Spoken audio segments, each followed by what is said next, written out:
E aí galerinha, tudo bem? Olha só, hoje a gente tá com outro probleminha, né? Eu pego o carro de todo jeito, com motor batido, sem suspensão, eu ajeito, a gente desconta. E esse carro aqui eu peguei ontem em um negócio, né? O Astra já tá no conserto para deixar ele uma máquina. Esse carro ele tem um probleminha, tá? Eu já peguei assim com esse problema, já sei do problema, né? Vamos ver o problema que ele tem. Pronto, o problema que o carro tem é isso, olha só. Não sei se vocês perceberam, mas o carro tá parecendo uma picape, né? Tá parecendo uma picape.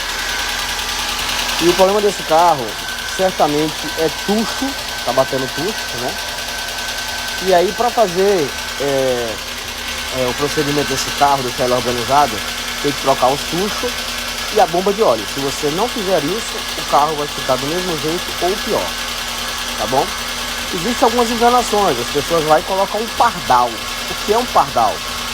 É um óleo mais grosso, né? E ele vai tirar esse barulho.